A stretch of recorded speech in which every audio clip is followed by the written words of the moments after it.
নমস্কার। আবার একটা লাইভ নিয়ে হাজির হয়েছি ক্যালকলিং টিভি এবং ইন্দো বাংলা টাইমস বিজনেসের দর্শকদের কাছে একই যোগে। আজকে যে বিষয়টা নিয়ে আলোচনা করব বা বিশ্লেষণ করে দেখাতে চেষ্টা করব, সেটা আপনারা অনেকেই বা সবাই হয়তো জানেন যে এইবারে এক্সিট পোলের দিন থেকে শুরু করে যেদিন এক্সিট পোলের ফল আসা শুরু হয় সেই থেকে একটা কথা নিয়ে নানান বিবাদ বিতর্ক হচ্ছিল। সেটা হচ্ছে শেয়ার বাজারকে বা ক্যাপিটাল বাজার, যেটাকে মূলধনী বাজার বলে, তাকে কোনোভাবে শাসক দলের পক্ষ থেকে বা সরকারিভাবে প্রভাবিত করা, নিয়ন্ত্রণ করা, তার থেকে ফায়দা লোটা, এই প্রচেষ্টা হয়েছে কি না। আমরা জানি যে নির্বাচন পরবর্তী অধ্যায়ে নতুন সরকার, যেটা পুরনো সরকারেরই একটা নতুন রূপ, অনেক ক্ষয়িষ্ণুভাবে তারা এসেছে।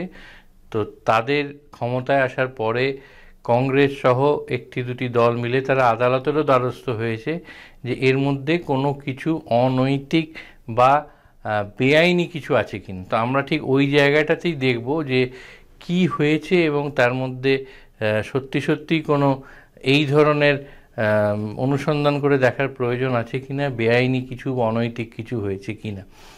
ঘটনাটা যেটা ঘটেছে সেটা আপনারা সবাই জানেন যে এটার বোধহয় কোনো নজির নেই যে ভারতবর্ষে শুধু না, অন্য কোনো দেশেও যেখানে এই শেয়ার বাজার, ক্যাপিটাল মার্কেট আছে, মূলত সব দেশেই আছে, সেইখানে কোনো প্রধানমন্ত্রী বা দেশের হোম মিনিস্টার, স্বরাষ্ট্রমন্ত্রী, তারা সরাসরিভাবে বাজার সম্পর্কে মন্তব্য করছেন এবং বাজারকে প্রভাবিত করার জন্যে বা বাজারে যে বিনিয়োগকারীরা আসেন তাদেরকে পরামর্শ বা উপদেশ দিচ্ছেন নির্বাচনী প্রচারের প্ল্যাটফর্ম থেকে। এটা একেবারে সম্পূর্ণ একটা বেনজির এবং নিদর্শনহীন ঘটনা। নির্বাচনের যে প্রচার পর্ব, সেই প্রচার পর্বে প্রধানমন্ত্রী নরেন্দ্র মোদী এবং স্বরাষ্ট্রমন্ত্রী অমিত শাহ দুজনেই বলেছিলেন যে 4 তারিখের পরে, অর্থাৎ গণনার পরে, তারা এত বিপুল নিয়ে ক্ষমতা নিয়ে এবং বিপুল সংখ্যক আসন নিয়ে ক্ষমতায় ফিরবেন যে বাজারে একটা তেজি ভাব আসবে এবং সেটাও নাকি অভাবনীয়। অতএব বাজার থেকে যারা বিনিয়োগ করেন তারা যেন এই ব্যাপারটা মাথায় রেখে বাজারে পার্টিসিপেট করেন। এইখানে আমার মনে পড়ছিল যে এর আগে ভারতবর্ষ এমন প্রধানমন্ত্রীকে পেয়েছে যার অর্থনৈতিক পাণ্ডিত্য একেবারে তর্কাতীত, প্রশ্নাতীত, এবং শুধু ভারতবর্ষ নয়, সারা পৃথিবীর কাছে। ডক্টর মনমোহন সিং, তিনি আবার উদারীকরণ, বাজার খুলে দেওয়া, এইসবের জনক বা প্রতিকৃত ভারতবর্ষের অর্থনীতির ক্ষেত্রে। তিনি কোনো দিন কিন্তু বাজার সংক্রান্ত কোনো মন্তব্য, কোনো বা নিজের ওপিনিয়ন যাকে বলে, বা প্রভাবিত করার চেষ্টা, কোনো দিন তার থেকে সম্পূর্ণভাবে বিরত থেকেছেন।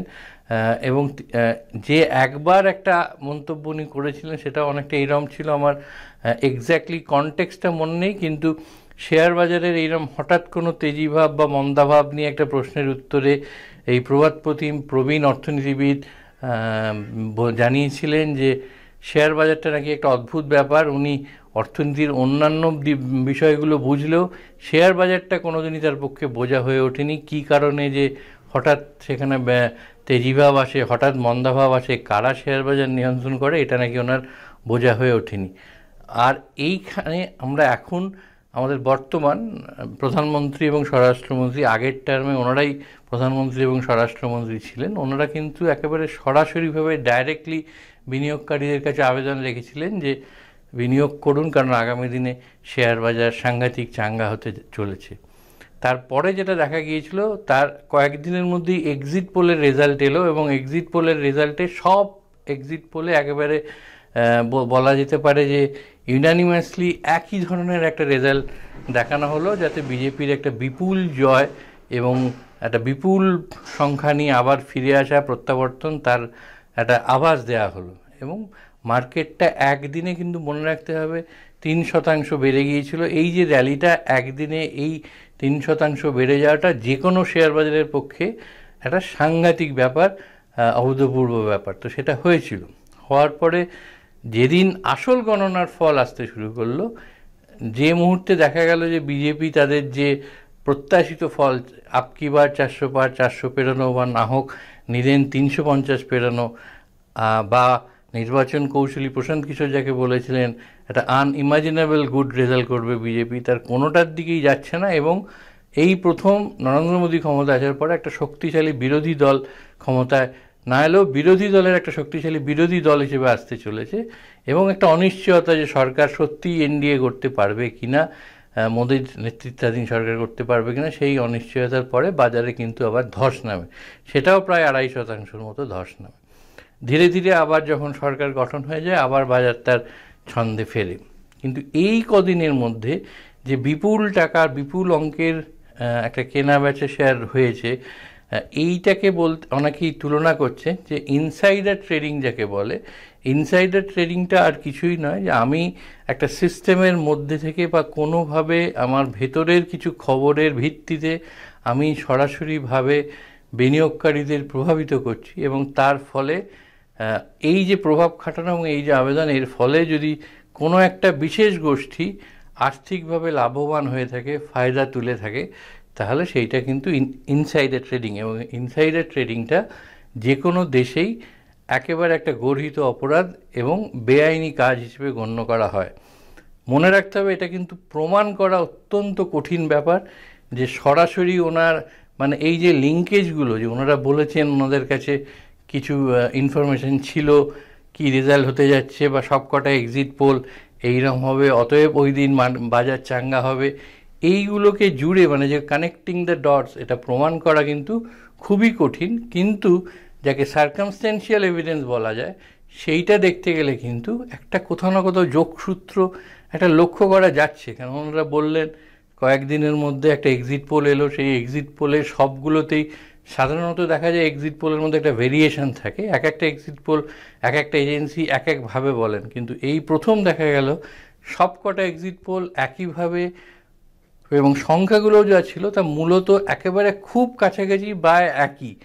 তো এর মধ্যে একটা যোগসূত্র অন্তত যে কথা বললাম, ওই সার্কামস্ট্যান্সিয়াল একটা এভিডেন্স খোঁজাও খুব একটা কঠিন নয়, কিন্তু সেটাকে প্রমাণ করা খুবই কঠিন।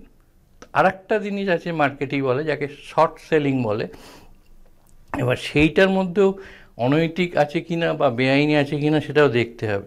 শর্ট সেলিংটা হচ্ছে যে আমি কোনো শেয়ারটা ডাইরেক্টলি হয়তো কিনলাম না, মানে ধরুন আমি একটা বড় করা যাকে বলে শেয়ার বড় করে রাখলাম, আমার কাছে কিছু নির্দিষ্ট পরিসংখ্যান তথ্য আছে সেটার জন্য বড় করে রাখলাম।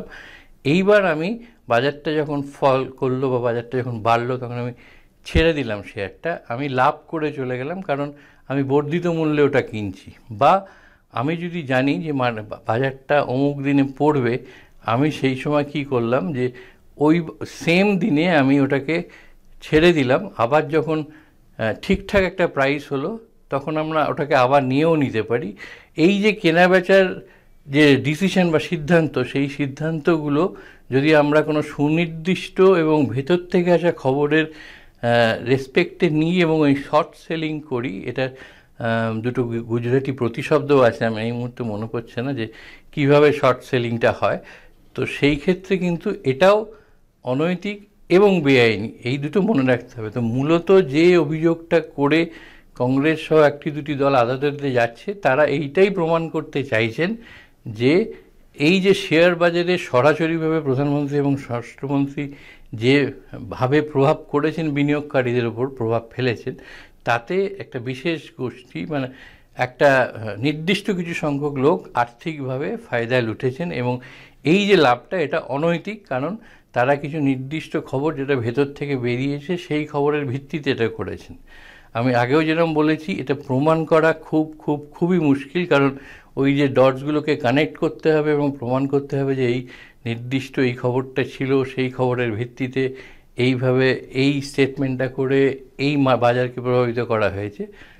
হাউএভার যেভাবে ঘটনা পরম্পরা এসেছে তাতে কিন্তু একটা অন্তত একটা সন্দেহ বা সংশয়ের জায়গা থেকেই যাচ্ছে, যে কারণ আমি বললাম তারপরেই এক্সিট পোল, সেখানে একটা যেরকম আমি বলেছি ঠিক সেই রকম এক্সিট পোল হলো, বাজারটা চাঙ্গা হলো, তারপর বাজারটা আবার দুদিন বাদে পড়লো আসল রেজাল্টের সময়। কোথাও না কোথাও কিন্তু একটা এই আবার ওই টার্মটাই আসছে, সার্কামস্ট্যান্সিয়াল এভিডেন্সের একটা গন্ধ এবং থেকে যাচ্ছে। তো এটা তো একেবারেই একদিক থেকে আদালতের বিচার্য, সেবির বিচার্য। এখন প্রশ্ন উঠতে পারে যে সেবি সুমোটোও এটার তদন্ত করে দেখবে কিনা, যে সত্যিই কিছু ঘটেছে কিনা, ঘটলে তার কি ইয়ে হবে, এগুলো আমি যেটা বলছি মানে হয়তো যা যা হওয়া উচিত তার কোনোটাই হবে না, প্রমাণ করাটাও কঠিন, কিন্তু জনমানসে যারা ঠিকঠাক বিশ্লেষণ করবেন, বিচার করবেন, তাদের মনে কিন্তু এই প্রশ্নগুলো ঘুরপাক খেতে বাধ্য। সেই প্রশ্নগুলোই আজকে আপনাদের সামনে তুলে ধরলাম। আপনারাও ভাবুন, আপনাদের নিজেদের বিচার বিশ্লেষণ দিয়ে এগুলোর বিচার করুন। আমাদের কাজ শুধু আপনাদের সামনে তুলে ধরা, যেরকম ওই মহাভারতের যুদ্ধে সঞ্জয় বলেছিলেন যে ধর্মক্ষেত্রে কুরুক্ষেত্রে কিং কুর্বত সঞ্জয় জিজ্ঞাসা করার পরে ঠিক কী কী হচ্ছে উনি সেইটার ম্যাটার অফ ফ্যাক্টলি একটা বিবরণ দিয়েছিলেন, উনি যা দেখছেন সেটা। তো আমরাও বললাম যেটা যেটা যেভাবে হয়েছে ঠিক তার একটা আমাদের যে দিক থেকে যা মনে হয়েছে সেটা আপনাদের সামনে তুলে ধরলাম। এর যে চূড়ান্ত সিদ্ধান্ত নেওয়া সেটা তো সবসময় গণতন্ত্রে আম জনতার ওপর থাকে, এটারও আপনাদের ওপর। তবে সেই সঙ্গে আমাদের লক্ষ্য থাকবে আদালত বা সেবি, যেটাকে বলা হয় যে শেয়ার বাজার নিয়ন্ত্রক সংস্থা, তারা কি সিদ্ধান্ত নিচ্ছে, তারা কি তদন্ত করছে, আদৌ তদন্ত হবে কি না। তো সবগুলো নিয়েই আমরা আপনাদের সামনে শুধু ঘটনা পরম্পরাটা তুলে ধরলাম, আপনারা বিচার করে দেখবেন। কিন্তু দেখতে থাকুন ক্যালকলিং টিভি এবং ইন্দো বাংলা টাইমস বিজনেস। আর যদি এই সংক্রান্ত যে কোনো ডেভেলপমেন্ট বা আপডেট হয় আমরা নিশ্চয়ই আপনাদের কাছে জানাতে থাকবো।